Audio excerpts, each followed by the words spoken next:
Hi my loves, welcome back to my channel. I hope you guys are doing amazing. So today I pretty much just want to talk about all things abs. I feel as though abs have been so overcomplicated for absolutely no reason. There's just so much misinformation out there and there's so many different routines that some people just come up with. So today my goal is to just try and make things easier, so that someone that just steps foot in the gym today will know exactly what to do and not be super confused. So let me just take you guys back a little bit to my journey. When I first really got into fitness, abs was my first priority. That was my goal. I wanted to have the most defined abs, the most beautiful abs possible. And I think I have by now, I've watched almost every ab workout on YouTube, and I've tried so many different diets, nutrition, and all that stuff. I know that the main thing that everyone is told is that abs are made in the kitchen, which is partially true, don't get me wrong, but it's also made in the gym. My problem was that I was doing my part in the kitchen. I was eating super clean. I was in a calorie deficit, and I was pretty much doing what I needed to do in the kitchen. I was also doing my part in the gym, or at least I thought I was, because I was doing all these different ab routines that I was seeing on YouTube. I did notice that my core was getting stronger, but my abs were just not popping the way that I wanted them to. The most frustrating part about getting abs for me in the past was that I was cutting my calories to a point where I was losing a lot of my quads, my quad muscles, my glutes. I was just visibly getting way too small, but my abs they were not popping, they were not showing, which it was incredibly frustrating because, if you're like me, I love food. And if you're making the sacrifices in the kitchen to really cut down on your calories, but the reason why you're doing it, you're not seeing the results. It can get very frustrating, it can get very discouraging, and it was just not happening for me. But now in hindsight, I can see that I was not treating my ab muscles the way I should have been treating them. I should have been treating them just like I treat every other muscle that I'm trying to build. I need to be progressively overloading. You need to be progressively overloading just like you do every other muscle, because your abs, at the end of the day, when it's all said and done, it's just muscle. Another thing that I was doing wrong in the past was that I was mainly just training my upper abs, right? I was doing all these exercises that were just targeting my upper abs, but what I wanted was that full ab look. I wanted my upper abs defined and popping. I wanted my lower abs. I wanted my obliques to also be visibly, popping, but I was just doing these routines that were mainly just targeting my upper abs, which was a problem. So now let's just break this down so that even a 5-year-old can understand this ab situation. There are really 4 ways to train your abs.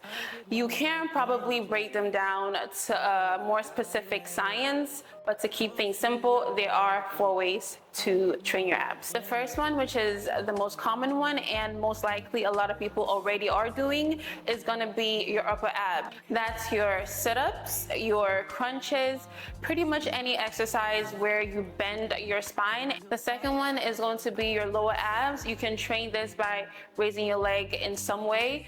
These are going to be your lying leg raises, your hanging knee raises, your reverse crunches, things of that nature. Third way you can train your abs is by rotating. These are your Russian twists, wood choppers, etc. The fourth way to train your abs, by my definition, is your planks, your different forms of planks, your front planks, your side planks, your back planks, things of that nature. So my suggestion is, on your ab days, pick at least one exercise from each one of these 4 families. So I'm pretty much going to demonstrate to you what an ab workout would look like for a beginner and someone who is a little bit more advanced. So let's get into it. All right, so before I go ahead and start demonstrating how a beginner and how a more advanced person will go about working their abs, let us hear from today's sponsor. Baby, listen, I'm trying to see the muscles I'm busting my ass in the gym and force feeding myself chicken breast for.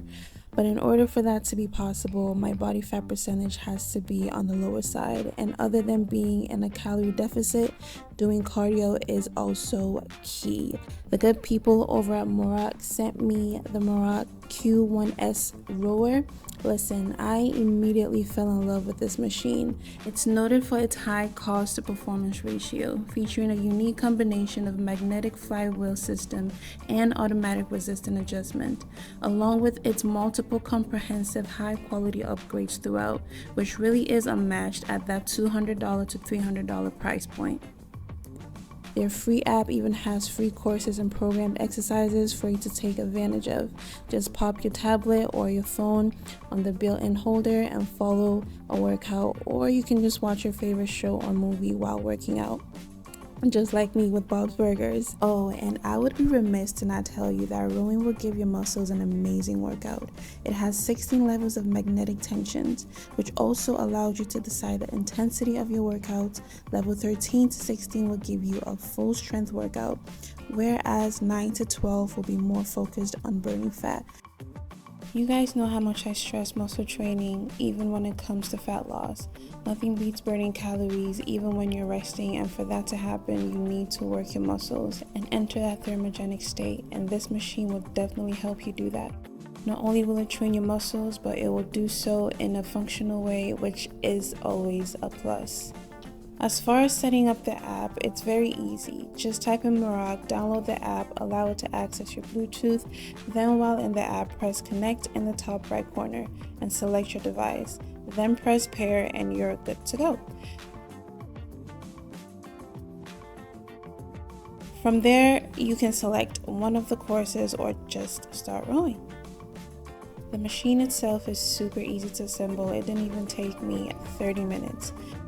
The Q1S rowing machine is very quiet, which is amazing for anyone who has neighbors or for those who like to get in a quick workout before the family wakes up.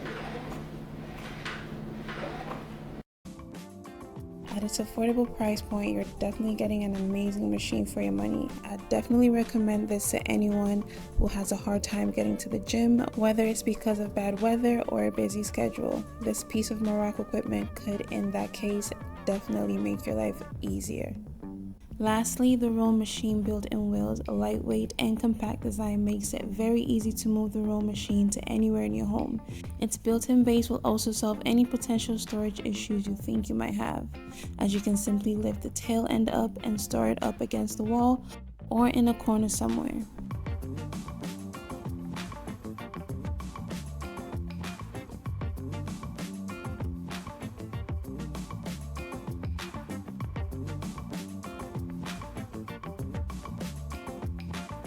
Links to Merach website and to the Q1S row machine will be in my bio should you want to give it a try. Now let's continue our workout. Okay, so earlier I mentioned that there are 4 ways to train your abs. Today I'm pretty much just going to be demonstrating how a beginner can go about working their abs in those 4 different ways versus how a more advanced person can go about it. It's pretty much just showing how a beginner can progress their way into becoming a more advanced person when it comes to training their abs, okay? So let's get started. I'm going to start off by demonstrating how you work your upper abs. Remember what I said, that when it comes to upper abs, pretty much you want to bend your spine and bring your head forward. So I'm going to use crunches to demonstrate this. I'm going to show how a beginner can go about this and how a more advanced person can go about this. What you want to do is lay flat on your back. You can have your hands on your temple, or what I would advise is have your hands on your thighs. That way, the goal for you is to touch your knees when you're coming up, and that's it, okay? So let's do about 5 of these. 1, 2, 3, 4, 5, remember to brace your core. How you brace your core, how you engage your core is pretend someone is about to throw a punch, someone's about to punch you in the stomach, and you brace yourself like ready to, ready for impact. Just like brace your core. That just tighten it and get ready to get punched, pretty much is how you engage your core. So how would a beginner go about progressing with this exercise? Okay, so let's say it's your first time doing these exercises. I would advise working your way up to 12 to 15 with a set of 3. And when you're at that set and rep range, I would then advise you slowly start adding moderate weights that you can handle. That is pretty much how a beginner can work their way up to becoming more advanced. Okay, so how would a more advanced person go about training their upper abs? They can definitely do the crunches and just add weights or heavier weights to, make it more difficult for themselves or more challenging for themselves. But my personal favorite is gonna have to be the cable crunches, simply because you can easily, what's the word I'm looking for? You can easily progress with weights, and also a beginner can actually do cable crunches. I just would personally not advise a beginner to go straight into cable crunches, just because it's going to be a little bit more challenging for you to really feel it in your abs, because trying to get the proper form, you're going to end up feeling it everywhere else but your abs, which you're trying to train. So that's why I personally would advise a beginner to just start off with crunches and then work your way up to being able to do cable crunches. So you want to have the rope close to your temple. When you come down, you exhale. When you come up, you inhale. When you're coming down, you don't have to go all the way down. You just come slightly down to the point where where you can really feel your abs well engaged.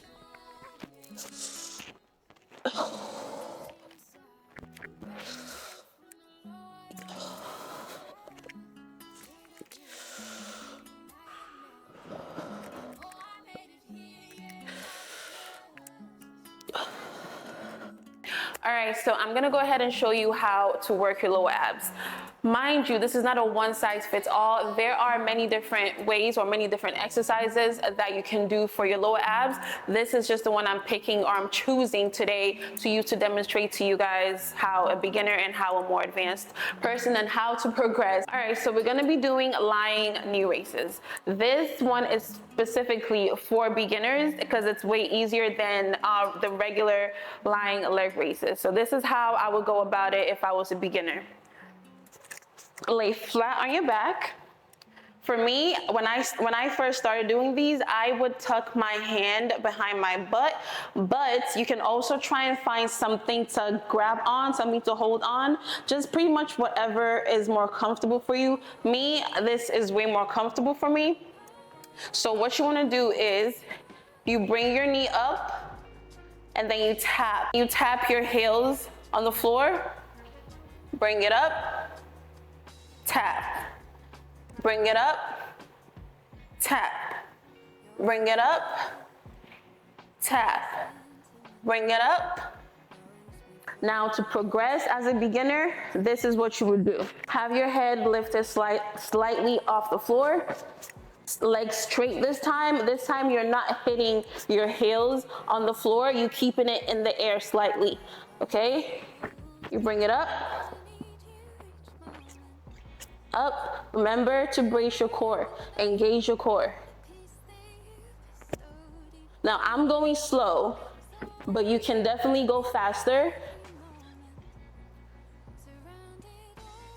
Okay? You see how my heel is like, it's slightly above the floor, but it's not hitting the floor. So that is how you would go about progressing with these. Also, another way a beginner can progress to being able to doing the regular leg raises is what I said earlier about the upper abs. Work your way up with the reps. If you're able to do anywhere between 12 to 15 with the lying knee raises, raises, the knee raises, then progress your way up to being able to do the regular leg raises, okay? So I'm gonna now show you how a more advanced person will go about training their lower abs. All right, so for the more advanced way to work your lower abs is going to be the hanging leg raises. Now I am particularly still struggling with this part. I'm still fairly new to it, even though I've been training abs for a minute. I'm still trying to work my way up. Mind you, when you're working your way up, it's not something that happens fast. It takes time. So what I am currently doing is the hanging knee raises. The way that I go about progressing it is adding weights to it. So for example, I would add weights in between my thighs or in between my legs, and I bring it up.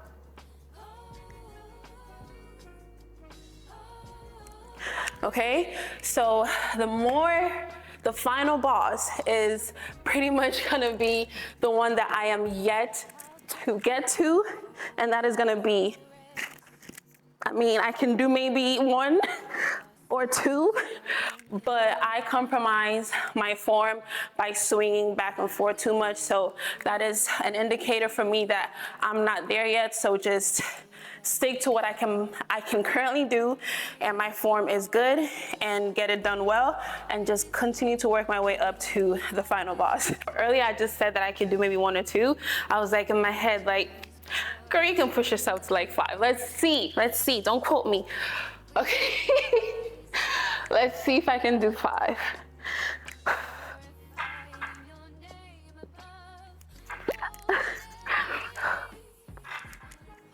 That's 3.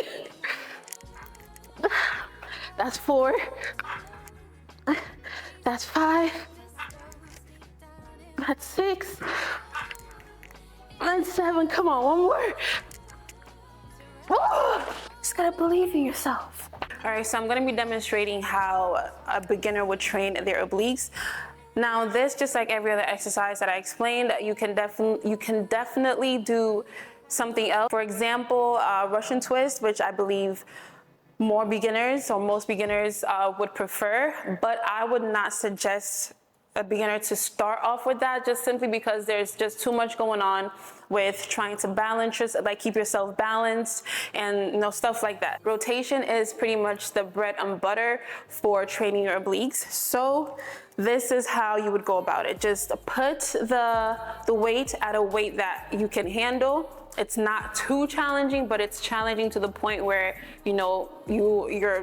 you're getting in a good workout. All right, so you want to have your elbows tucked in, have it tucked in by your ribs, have your hands out slightly, at least at a 90-degree angle. Sit neutral, have your hands together, and rotate. If you notice that the cable is pushing into your arm too much, then that means you're rotating a little too far back, all right? So this is the wrong way.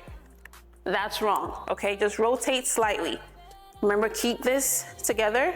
Keep your elbows together. Just slightly.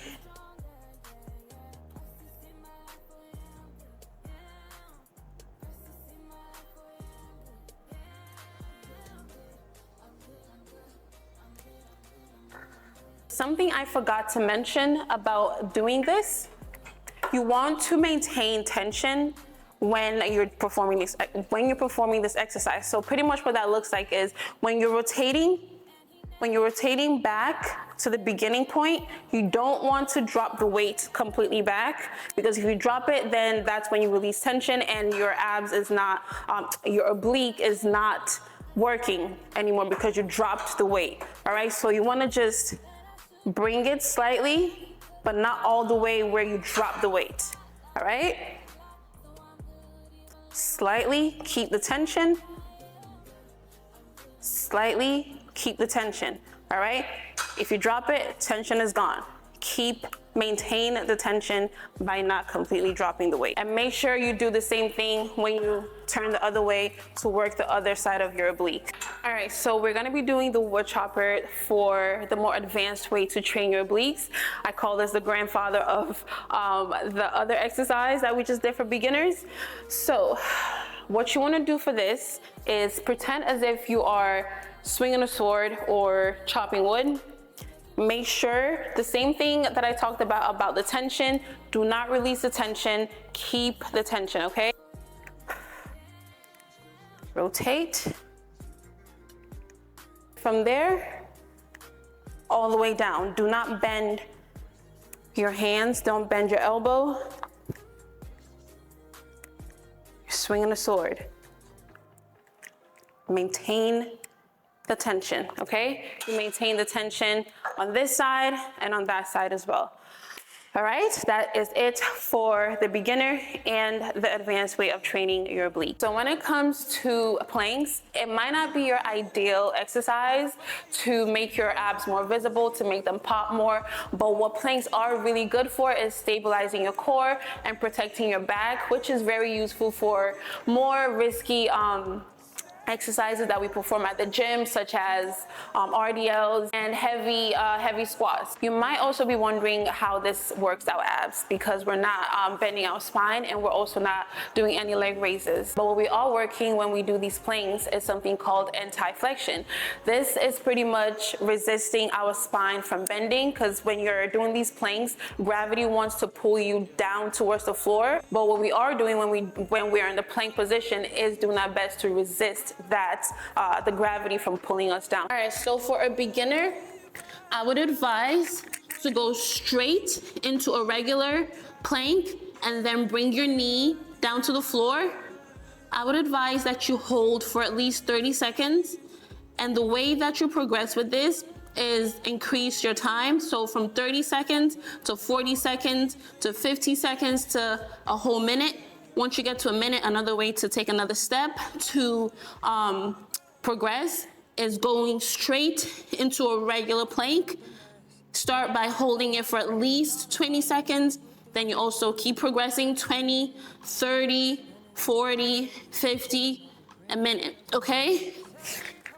I told you I hated planks. That is how a beginner would go about this and how a beginner can progress into being able to do a full minute of a regular plank. All right, so let's do the side planks. You have your forearms out like this. The top part of your body is straight, but the lower part is bent. Your knees are bent. You lift up the top part of your body. You hold it for about 20, 30 seconds, and then you progress by increasing the time. Now, when it comes to being advanced, you straighten out your legs, and now you lift the entire body up. You progress by 20 seconds, 30 seconds, 40 seconds, 50, 60, you get the point. Same thing with the back. You do the same thing on the other side. I'm not gonna show you the other side because it's pretty much the same, just facing the other side. Back planks, regardless, are it's just, in my opinion, a little bit more challenging than the regular plank and the side planks, okay? But for a beginner, there is still a way to go about it. What you do is you raise your body, but you have your knees a little bent and you have your heel up. Same thing, same idea about increasing the time to progress. Now for a more advanced way, you straighten your legs and you hold, progress with time, and that is how you go about it. So that is the 4 different ways that you train your abs. I hope you guys found this video helpful. I hope you took something out of it, and I will see you guys in the next video. If you're not subscribed, please subscribe, like, and comment what you guys would like to see next. And remember, I love you. Be safe. Bye. I would rather be running. Dear God, won't you send me a break? 'Cause I